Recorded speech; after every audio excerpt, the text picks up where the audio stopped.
Hello, and welcome to the 8th episode of the Gateway Podcast, coming to you from Clarksville, Tennessee, also known as the Gateway to the New South. We are proudly progressive members of the Montgomery County Democratic Party. And we are here. I'm Chaz Uffelman. We're here to bring hope to our community and connect progressives in Montgomery County with the larger Democratic movement. My name is Rebecca Jensen. I'm the communications chair as well as the interim chair for the Montgomery County Democratic Party. I'm here with Williamson County Chair, Ragan Grossman, as well as Chaz Uffelman, our former chair. Hello. Thank you both for being here today. Thank you.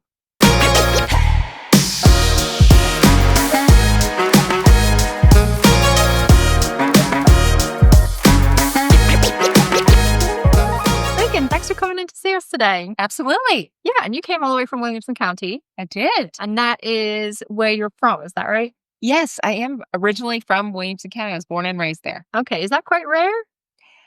It's really funny. Yeah. That's what a lot of people say to me when I meet Yeah. them. They say, "Oh, you're a unicorn." But as someone who has come back to visit my parents for 20 years that I was gone, I've only known the people that have lived here a really long time. So Oh. Yeah. my circle has lived in Franklin always. So Yeah. for me, I don't feel like a unicorn in that circle. But I can see, and certainly with all of the growth and Yeah. the new friends that I'm making through our party and all those things, I'm starting to realize how rare it is. Yeah. Yeah, in Clarksville, we have two sets. You have Old Clarksville and New Clarksville. And New Clarksville is getting bigger all the time. And Yeah. Old Clarksville is getting a little smaller each year. It's funny, my husband, who's from Chicago originally, he's like, "What is Old Franklin?" I don't know. He's like, people ask me, "Are we Old Franklin or are we New Franklin?" Baby, you are. I'm like, "You just say new." My wife straddles between old and new. We don't really know. Me either. Yeah. So, you've been living in Williamson County you were born there, raised there, and then you left and went somewhere else. Where did you go? So I left to go to graduate school in Chicago, and that's where I met my husband. Yeah, that makes sense. And then we lived there for a while. Then we moved to Arizona. Oh. And then we moved to Colorado. And then we moved back to Wow. Arizona. And then we moved here. So I'm in the hospitality industry. We move around a lot Yeah. where people go to vacation generally. Okay. So, And now everyone vacations in Nashville. exactly. I started working from home in 2018. And that's when we decided that we could probably, and my husband retired. So we could move could to near my parents. And so we made the move 2.5 years ago. Yeah. Nice. Yeah. And it's really interesting. I grew up on a big farm in Williamson County, but when my parents divorced, we moved on West Main Street right downtown. My husband and I lovely. bought a house Yeah. that is just around the corner from where we moved there. So my old bus stop is right out my front door right now. Wow. My old bus stop from 1992, which is But really it's changed a interesting. lot. Oh, the houses are exactly the same right there because there hadn't been kind of a boom of growth, but the area certainly has changed a lot. Yeah. A lot, but it still is a little trippy to look out there and have flashbacks of many Getting on years the school ago. bus, yeah. Yeah. So can you, for people who are living in the Montgomery County world, can you describe a little bit, like characterize what is Williamson County like? Heavy question, yeah. Yeah, Williamson County, first of all, it's big. And I think that's part of the misconception. People want to talk about some of the municipalities, Franklin, Brentwood. We have 6. We have 6 cities in Williamson County. Yeah. And it's still pretty rural in parts. It is. Like I lived in Leapers Fork for a while. I'm like, That's very rural. it felt like where I was from in Houston County. Right. And that's I mean, the just houses were nicer, but still. Franklin is here, and Fairview, which is the next municipality, is quite a ways away. And between it is it's a rural county area. Non-activity. So we have a lot of residents that live outside of city limits, Yeah. even having 6 cities within the county. Yeah. So that's unique. Williamson County is bougie. That's the reputation that it has. I wasn't going to say it, No. but Come on, it is. I went to see some of the state representatives in Nashville when I was trying to get my footing to figure this out and trying to get them to pay attention to Williamson County. Like, hey, do we get any money from the state? How does this work? And they're like, you guys are the country club county. Everybody down there is rich and happy and they don't vote and they don't care. And, problems don't affect them that affect a lot of other folks. So that's an unfortunate reputation to have, but we do we have that reputation.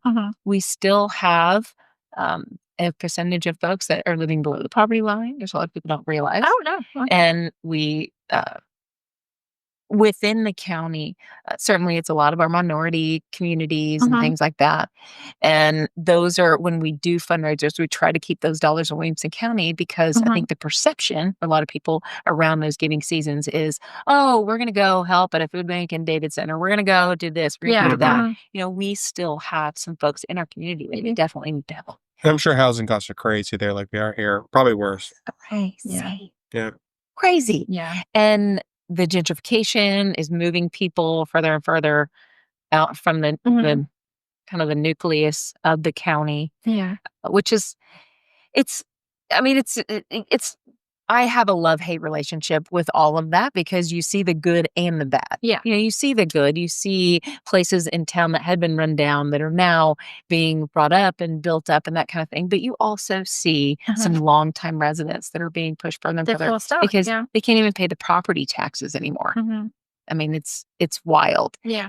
And I mean, we could talk about affordable housing because I think that's a relative term. When you start talking to people, they're like, well, it's under $1 million. I'm like, when is under $1 million affordable housing?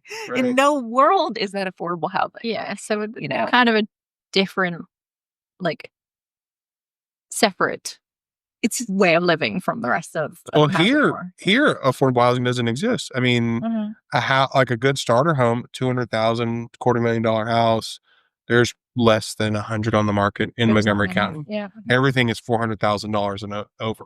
But for y'all, it's probably everything's like $600,000 and over. Yeah, exactly. And one of the, being in the Franklin city limits, it's nice that they did pass that short-term rental thing too, because what was happening is people were just buying up all of the $200,000, $300,000, $400,000 houses and using them as vacation rentals. You know, like Airbnbs and things like that. Yeah, it's like short-term rent. Yeah, exactly. Like y'all had that there in Williamson. Well, in the county. Yeah, and then y'all banned it. Right. The whole county?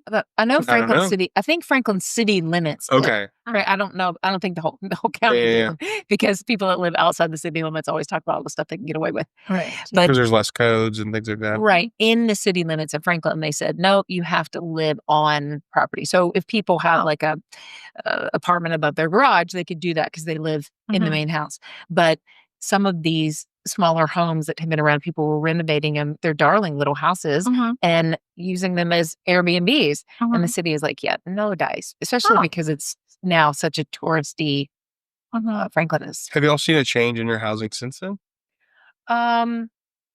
Yeah, I mean, I think so. Unfortunately, what it has caused that's a negative now is that they're just tearing down those little houses instead of renovating them and building a $1.5 million house. Oh my God. Okay. So that's the part that's really hard. Downtown Franklin, as you can imagine, there are historic districts and places that you have certain codes and that kind of thing. But there are a lot of places that don't. My neighborhood specifically is one that never went under any kind of code to protect a lot of those homes. And so as those older folks are dying, and again, those cute little houses were being renovated maybe for little vacation houses, now they're just being scrapped. Oh, so it actually kind of backfired. And built a little McMansions, which are just everywhere. The size of houses. So you get these fancy houses on a small lot where the house takes up most of the lot. No, they just try and build a bigger net. And that's like that, kind of like the house that I live in. Again, it's a gentrified location, and maybe I'm splitting hairs when people ask me this, but on West Main Street, there are the old homes. They were built in like the 1800s, you know, and one of the homes was owned by a family that I knew well. And when they passed away, because there was access to another street, they divided that lot into 4 and put other houses on it. So people say, where do you live? I'm like, I live in Sally Poe's old backyard. So we did not tear anything down. They built a house in what used to be an empty area. Add in some density. Yeah. So you moved back home a couple years ago. I did. Why? And then how did you decide to get involved in the Williamson County Dems? So I moved back. My husband and I decided that we would move back to Franklin to be closer to my parents. I think mortality does something to you in middle age. Mhm. And I said, I want to be around my parents when they're healthy. My dad is still working, and my mom's playing pickleball and doing all that stuff. And so I decided that this was a time, these are kind of the golden years that we get back. So my husband and I said we could do that. We decided that we could do this. So we moved back. And as soon as I did, I thought, okay, I want to get involved in local politics because I was in Arizona. Now, very, very different. Yeah. Which I knew that was going to be. I mean, I very much knew that Arizona's a pretty purple state and like the heart of like presidential elections and things like that. So we moved there in 2005 when it was very red. The land of John McCain. Yes. And it's funny that you say that because I was young, but I would consider myself probably an independent. And we voted all over the place, voted for John McCain in the Senate and some other politicians down there kind of voted all over the place. Yeah. And in Arizona, you do register by parties, registered independent. And then things went off the rails in 2016. I think, It's always 2016. Yeah, everything kind of fell apart. That's the wake-up moment. Yeah. Well, because I was in the land of John McCain, and he was against Obama in the presidential election, and it was one of those that it was like, I don't really know. And then, of course, McCain hitched his wagon to Palin, and everybody was like, oh my God. That was an odd choice. And so my husband and I voted for Obama, and of course thought he was a fantastic president. He did wonderful things. But living out in Arizona at that time, then it started becoming purple, and it started becoming battleground state, and federal money started coming in. State money, federal money. It was very, very different vibe. There are studies on this, like that if you are more competitive in your elections, you get like a ton more funding. Oh, yeah. At the state, federal, local, all of them. Yeah. Very different. So I moved back here and I thought, okay, well, I'd like to get involved. And I knew I was not born yesterday. My family's been here the whole time. I knew it was red. I knew a lot of things that had happened locally. And so I thought, well, this will be fun just to, if anything, find some community for sure, first and foremost. And so just when I was trying to figure it out and get my footing, I went up to Nashville and I met with some representatives and was like, hey, how does this work? I really just was trying to unpack it. And that's when they were like, oh no, we don't send any money to Williamson County. Like we don't see a path to victory there. And they laid out this map and they're like, oh, we might be able to pick up one in Knox, and we've got to defend these in Davidson and defend these in Shelby. And I'm looking at this state plan and we're not even on the table. Williamson County is just like... That's true. So for people who don't know, Williamson County does not have a single Democrat. Is that right? That is correct. We do not have a single Democrat elected. And you have some of the worst elected officials in the state. Oh, yeah. It is a breeding ground for really, really bad Republican officials. Like just very extreme, very MAGA. Yeah. But not working class MAGA, like very like elite corporate. Oh, yeah. And I would argue, I don't want to stereotype, but I would argue in some of the uber wealthy areas is where we see some of the most MAGA, unbelievable promotion that you've ever seen. So obviously the Republican Party is putting in money to those races, or do they just think that it's a They've got a plan. Well, they're investing. Here's the thing. Until recently, when they're divided now into two factions, which is really fun to watch them fight. But before that, we'll talk about that. we would look and see like their spending. They didn't give any money to their candidates. They didn't have to. They didn't have to. Yeah. When they decided to run partisan races, the R was a gold standard in Williamson County. You put an R by your name, true. Yeah. And that has been a big uphill battle for us to say, hey, it's actually not as red. The red is just super loud. Yeah. Very, very loud. And the blue is suppressed. So that's the thing that really upset me when I moved back. I knew we'd be in the minority. I did not know we would be treated inferior. Yeah. That's what I was not expecting. Yeah. I was not expecting this whole like closet situation. Like we whisper things in the dark because we don't want them to know. And I'm like, no, that is not how this works. Yeah. And it is a weird experience as a county party chair being you're everyone's Democrat in your county. And so once you start, your name starts going up on all the posts and the emails and the press releases, then when you go out to dinner, like in your local restaurants, the local Democrats start doing that. They would do it to me. Like if I go to Black Horse, God help me, because that's where like all the local lawyers and business, like I'm going to hear everything that's right and wrong with the Democratic Party in an hour and a half. And my family's going to be like, can we eat? Yeah, exactly. Exactly.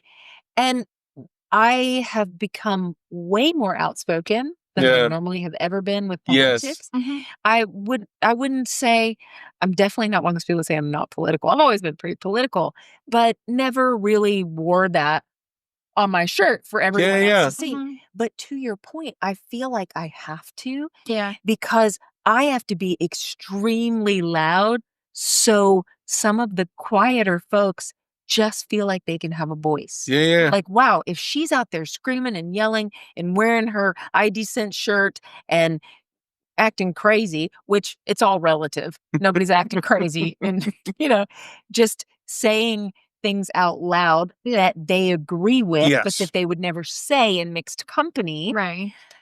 I'll do that. And then the next thing you know, they'll put out a sign. Yeah. Or they'll wear the t-shirt. Or they'll take it changes the people around you. Be embraced. Yeah. And so I say that to our party members all the time. We do not promote to try to change anyone's mind. We promote to find our people and to empower them to say, even though we are a third of this population per the election results, we are an important third of this county. Yeah. We have every right to be proud Tennesseans, just like a Republican. Doesn't make us any less than. It just makes us different. Yeah. And so do you find that it makes it challenging to like recruit candidates in that kind of atmosphere? If Absolutely. people are afraid to be openly Democrat? Absolutely. Yeah. And we have a very forward Republican Party who will go around and try to recruit independents, quasi-Democrats, to run for them. Yeah. Which is unreal. Yeah, they're very bold. We've got a few Very bold. at the county level that do that. Yes, they will see someone that wants to run as an independent, and then we'll try to recruit them. Well, if you get the R, then you'll win. Yeah. But then, of course, you've sold your soul. That's what they say with our judges here. Yeah. They get all our judges, regardless of their affiliation, to run as Republican. Yeah. For that very reason. And it does work here too. Sorry, that having an R with your name, it somewhat works here too. So. Yeah. How did you hear about the Williamson County Democrats? How did you join? And what was your first meeting like with them?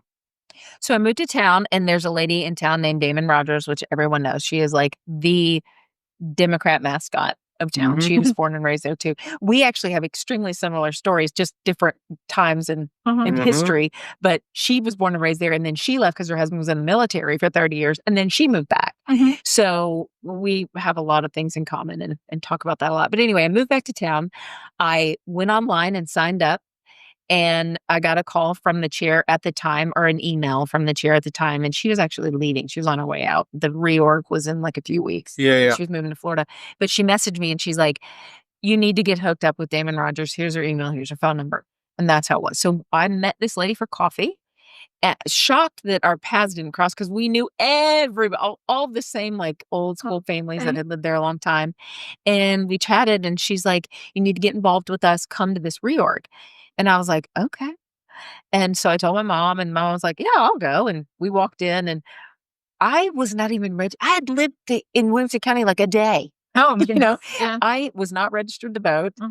And I came in and I had my voter registration, which then was registered as a firm Democrat in Arizona. I slapped that down on the table. And I had already gotten my driver's license and already applied to register to vote. So I guess technically maybe I was registered, but I hadn't gotten my official card. But I came in, I was like, I don't know if they're going to let me in, and they did. They let me in.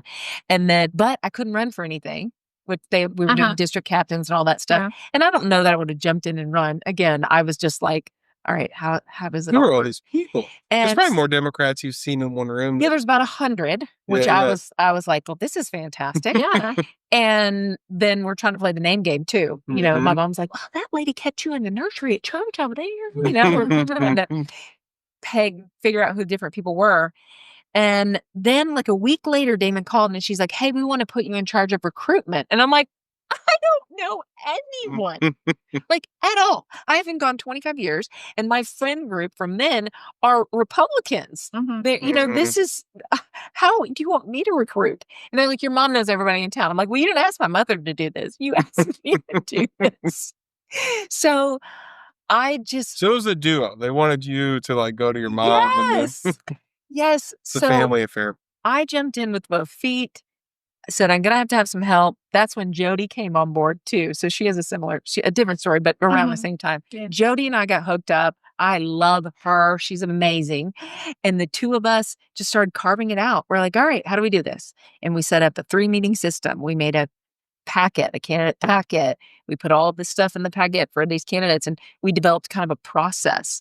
We had coffee with 150 million people, I feel like, you know, that just thought they wanted to kick the tires. Did they want this? Did they not? And we recruited, and luckily, or we would feel super overwhelmed. It was, we were recruiting in 23 for 24 when the county commission was not up.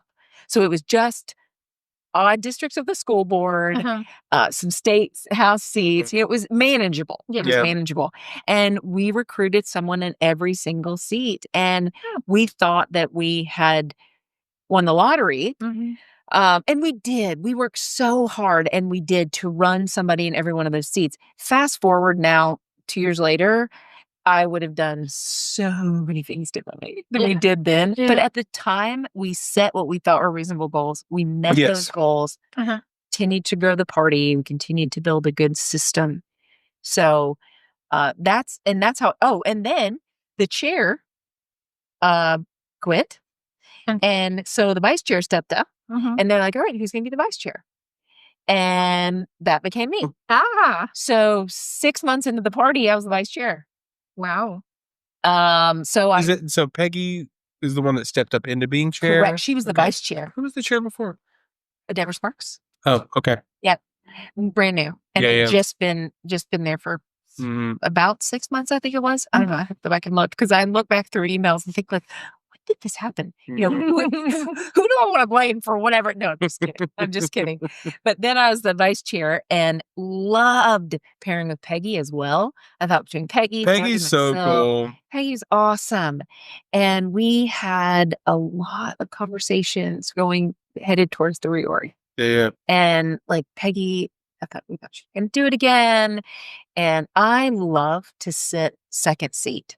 Yeah. In my professional job, I like that as well. You know, second seat is shielded from a lot. Peggy was so good at shaking hands and kissing babies, and you know, she'd go to Rotary, which was a lot of Republican and Democrat, and she could kind of play that field. I am much more of gloves off, tear it apart, put it back together. Yes, that's me. I don't need. I am a COO, not a CEO.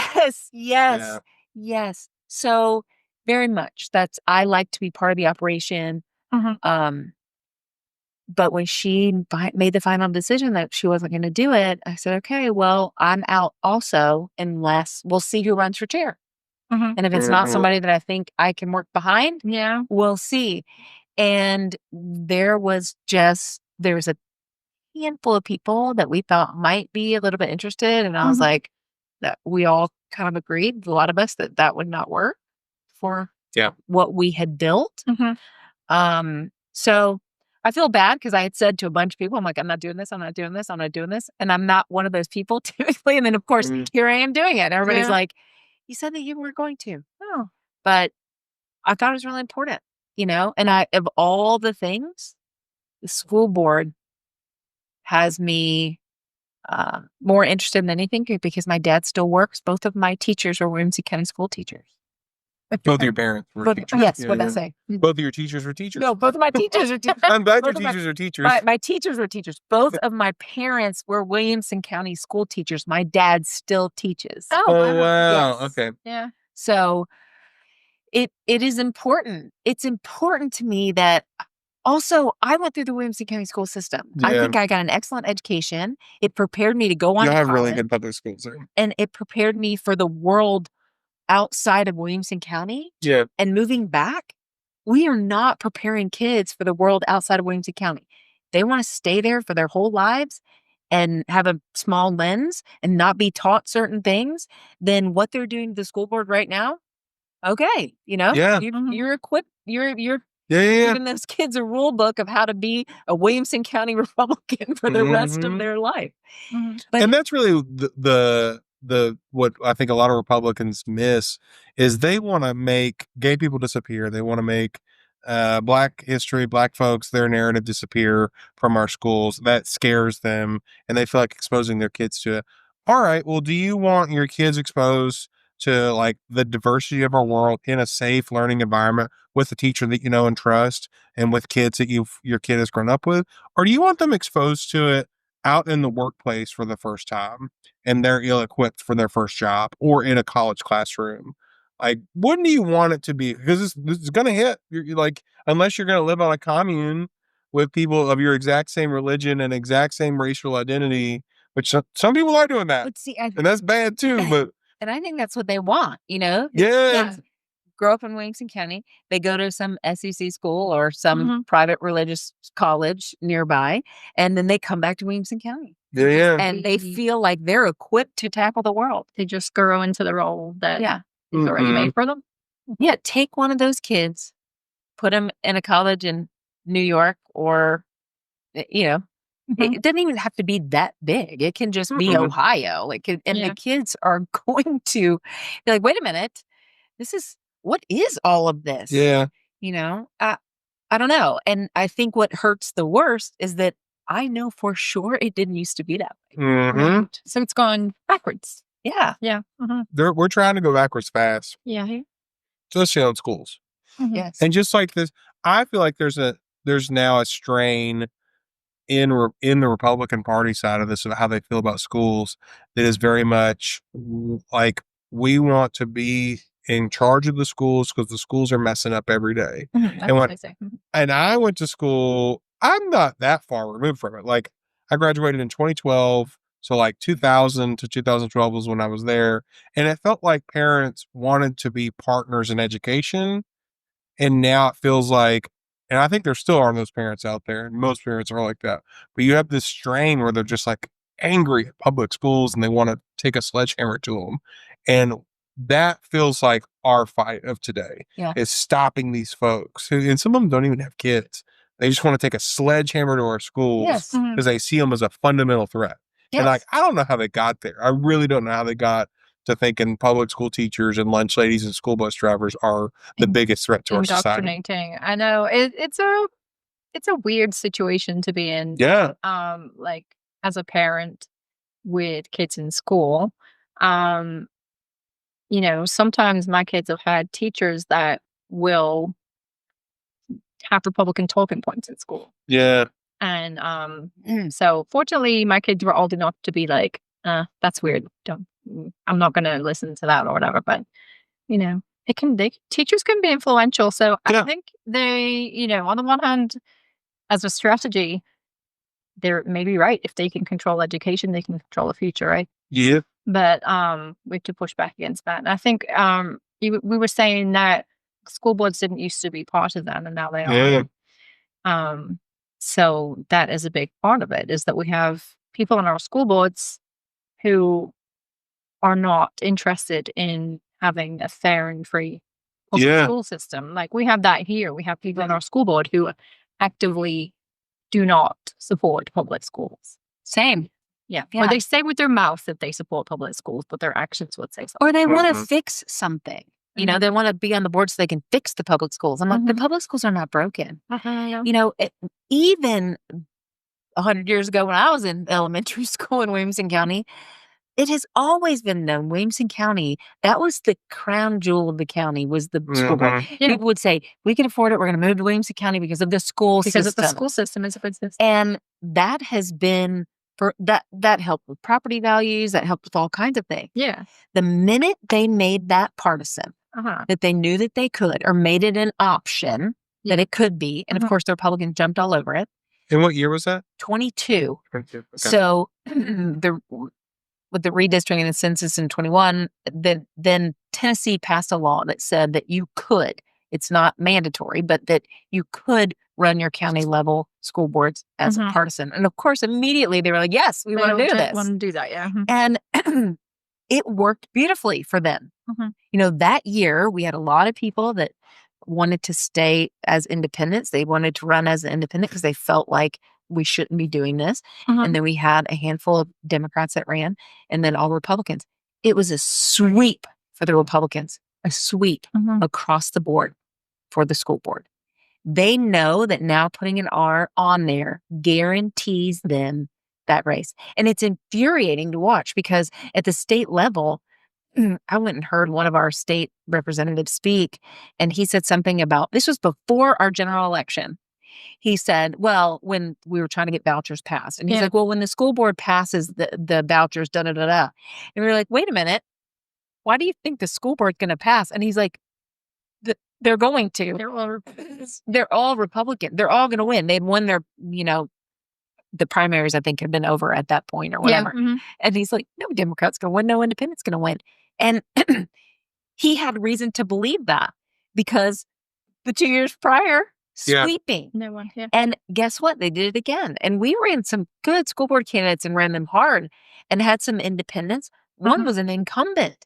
She ran very hard and people loved her. She didn't win. She lost to the same woman that she beat the first time when it was nonpartisan, and that woman put an R behind her name. Wow. So, and the lady won as a Republican. So they have rigged the game now to get all their people in. So now, to your point, we have people sitting on our school board. One of them doesn't send her kids to public school because apparently it's broken. Yeah, that's my favorite that they do. Yeah. We have a guy that doesn't have any children. They're bored, or somebody recruited them. I don't even know. I sit up there and I listen to them talk, and I'm like, they don't have a clue about what happens on the school board. They just knew if they ran as an R, and there's some established Republicans on there that now just have a fleet that will follow along because they're a majority. So they just toss something up there, it gets passed. And the community is starting to pay attention and starting to push back. A quick example that happened really recently, they passed some curriculum for K-8 science book that is used by Moms for Liberty. It's the formal book it's the one that they use in Texas and Florida and all of this. And so you know that every year the teachers evaluate the books, and it's a big process. They choose teachers to look at this curriculum. They display it for parents to come look at, and they all make their recommendation. And then the school board, it's a formality. The school board is like, yes, we'll take your recommendation. The school board overrode what the teachers wanted to teach and chose a book that no school in the county voted on. That's insane. And the community came out full force. Now, they didn't change the ruling, but another one was coming up again for the AP psychology book that has transgender and all of the different gender identities in it. And that curriculum was coming up. And so people showed up in full force, and the board backed off. Now, I don't think they backed off from ideology. I think they realized that stuff's on the AP test. That is not a test that you can, this is, if these kids are going to get college credit. If you're going to have to teach them that if you're going to pass the AP exam, you have to be told those things that are on that. So that was safe. But to watch our teachers, my dad, he doesn't teach K-8, but the teachers that work so hard, that have been doing this for decades, that love these children, they're doing the best that they can. And months they reviewed this curriculum, and in a minute you threw it out because your school board, who doesn't send their children to Williamson County schools, knows better. So how does it work with y'all deciding whether to call primaries now? So the election commission sends us a letter, myself and my counterpart at the Republican Party, and says, would you like to call a primary? Because they do it. They physically do that or whatever. It's funny that you asked that because it was my misconception, even as the party chair, how I came up through the ranks, I guess, with that. I thought it was a mandatory law. That's the way the public perceived it. That's the way the teachers perceived it. That's the way our voters perceived it. They're like, hey, a law passed in 21. Now it's partisan, period. Yeah. That's not true. The Election Commission asks every cycle, every 2 years, are you going to have a primary or not? Yeah. So we have a choice. And we're going through this as well in Montgomery County. By the time this airs, we'll be several months into this process. Yeah. So we have the choice, and our deadline is actually today. Which is interesting. As we're recording it. But, sorry. But I reached out to the Republican Party and said, hey, it's my understanding, because I had a meeting with the Election Commission, that we can exclude some of these positions that are up for re-election. We can choose if we want to have a primary for them or not. It's not all or nothing. It's not mandatory. And all of a sudden I was like, wait a minute. Why don't we just exclude the school board and put it back the way it used to be? Yeah. And of course, even my own camp is like, no, it's the law. I'm like, it's not the law. Yeah. It's not. Yeah. Because otherwise, why did they give you a choice? Right. Yeah. So I asked the Republicans. And the taxpayers pay for the primary. Yes. Our primary costs like $250,000. It's a very expensive, and y'all's is probably similar county size, so about that amount. Yeah. So I wanted to make it very formal. I asked the Republican Party, please do not call a primary on this. And they said, we will be calling a primary on the school board. And I knew that. I knew they were going to. I just want the public to know that it is not the law. There are 2 people in the entire county that get to decide if your school board is partisan or not. And that would be me and the chair of the Republican Party. And it's the 2 of us, and our committees, of course, had said, hey, we're not going to call a primary for this specifically. It would go back the way it was immediately in 2026. It would go back to being nonpartisan. So just as an olive branch, we have a city school district. We didn't call a primary on that because we want to show the community that the Democrats will do what it takes to get it back the way it was. Yeah. So this is not a lean to the Republican side. I mean, we're really cutting into the talent pool. We've got some great community members that would be great on the school board that know about education. They've been past teachers. They've been all of these things. And this shouldn't have to be partisan. You shouldn't have to pledge your allegiance to a party to be able to work with the school board. It's crazy. Yeah. So, but yes, then we call primaries for everything except that. We had a similar kind of thinking.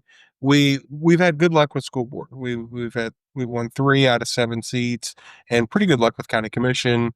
8, I think we're like 7 to 8, 7 Democrats, 8 Republicans. So both of our bodies are pretty evenly split that we can call elections for, our primaries for. But one thing we talked about was administrative offices.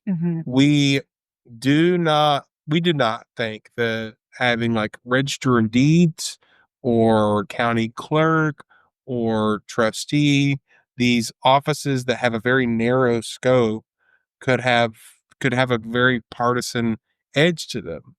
Like, how are you filing property deeds in a Democratic way versus a Republican way? It's kind of silly, but so we met with our executive committee. Well, first of all, we met with our officers. I mean, we talked today, but that was a pretty long discussion because to make people understand why we were doing it.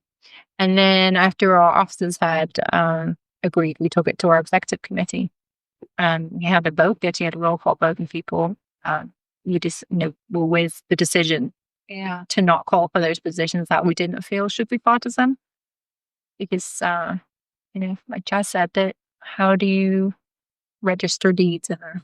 I agree 100%. And that's something we probably should have done too. Yeah. We are not actively recruiting for those positions because again, they're jobs. I mean, the sheriff's on there. You have to have these specific requirements. Shouldn't it be the most qualified person? Yeah. Yes. Law enforcement, judicial, in my opinion, should not be part. I agree. And I think those kind of got overlooked. Well, those got lumped into, we'll call primaries on all this because if somebody does did come to us in Williamson County and say, hey, I have the qualifications for this and I want to do it. I want to do it as a Democrat.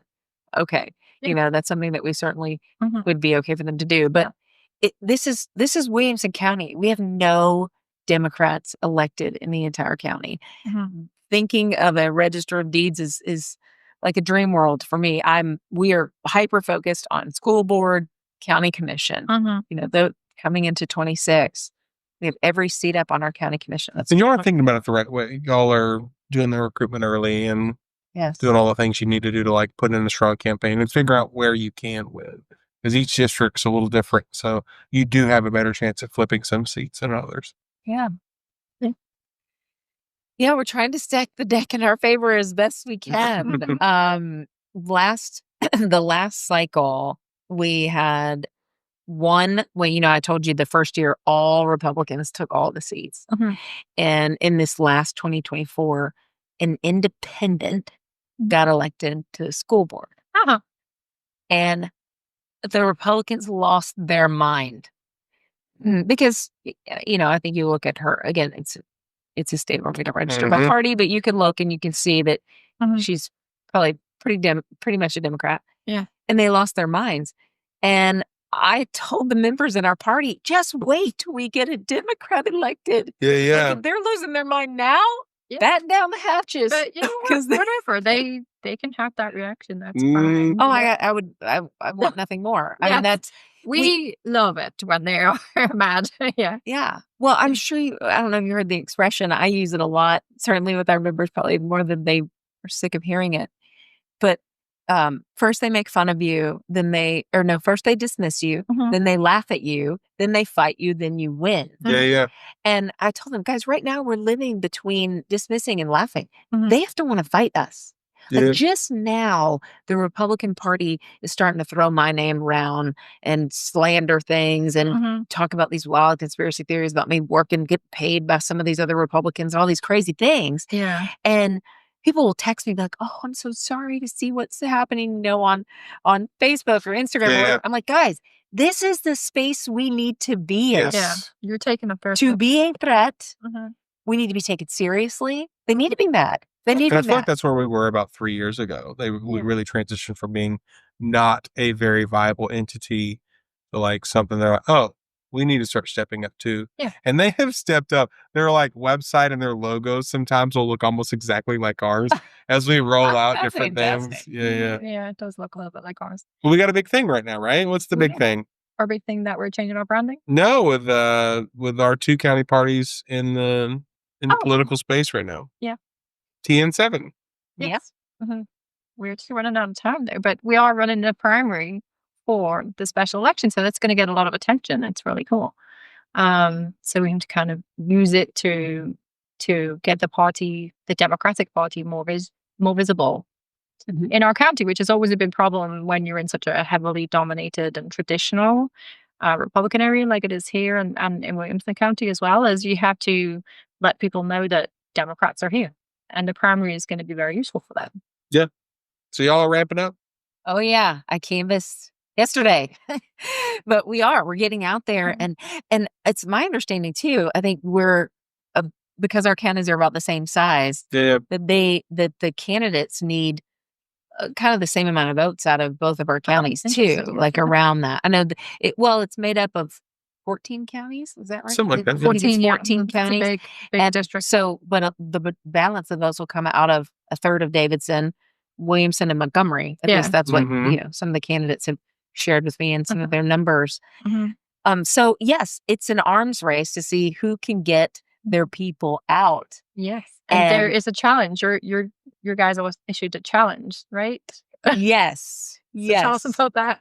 Well, our vice chair issued a gold sneaker challenge to see which county could get the most people out to campus, right, and knock on doors, and who can knock on the most doors. And I think we've gotten ourselves started pretty strong. We have a head start because we didn't know it was coming, and you did. Yeah, we got some catching up. Yeah, we are catching up. We're going to have some canvassing going on in we're doing it by district, so we're going to have canvases in 75, 67, and 68. That's right. So if you're listening, Williamson County, Montgomery County, Go knock with us. It's a race. The race is on. We got to flip this seat. Yeah, It's a huge we have to do it. opportunity. We're ahead, Williamson County. We had 23 people knocking doors this week. Oh, this nice. past So week. y'all better catch up. Yeah, we need to get on that. All right, so to wrap it up, like our last thing that we like to do is called our soapbox moment. Mm-hmm. So what we do is we give our guests a chance to just have a little bit of a cathartic rage about something that's on your mind. So you wanted to talk about closet Democrats, is that right? Yeah, and I feel like I kind of raged about that a little bit already a minute ago. And it's the same sentiment. It's that it really comes back to, are you a proud Democrat? Not just a Democrat, are you a proud Democrat? Yeah. So a closet Democrat would be somebody who would vote Democrat, but they are afraid to really tell people that they vote Democrat. Yes. Right? Yeah. They whisper it. Or, the ones when you canvass and you knock on the door and the wife is standing in the back going, Mm-hmm. Yeah, we get and you're like, too. Yeah. Excuse me, can I talk to your wife? You can close the door. Yeah, nobody here voted for that person. Slamming. Exactly. We don't want that here. We've got on the list. We know somebody in this house voted. Yes. Yeah.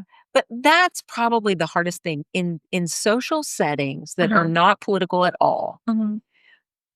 Democrats and Republicans both have just as much right to take up space as each other. We do. And I don't understand that concept.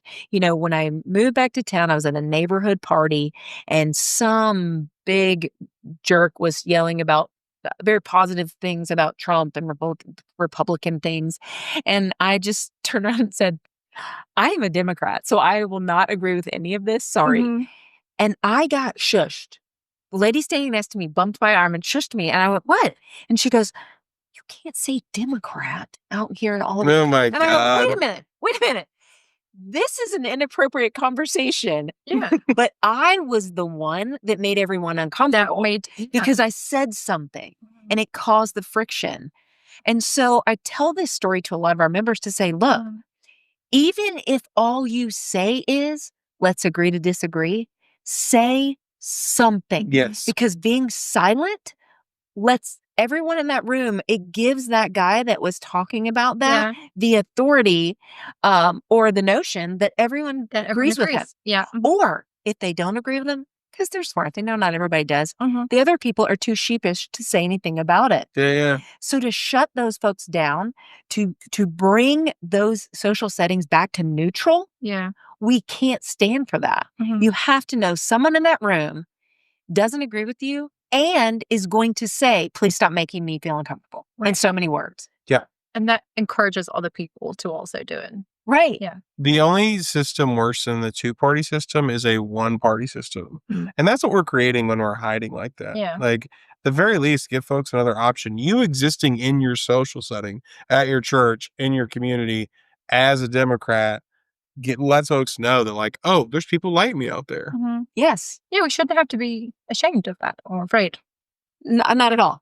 And that is probably the thing about Williamson County specifically that gets me, because I know a lot of people, and because growing up there, I know people that used to be my teachers or my church or all of these things. And, my parents will point them out and be like, they think like us, or they think, and I'm like, where are they? Where are they in this fight?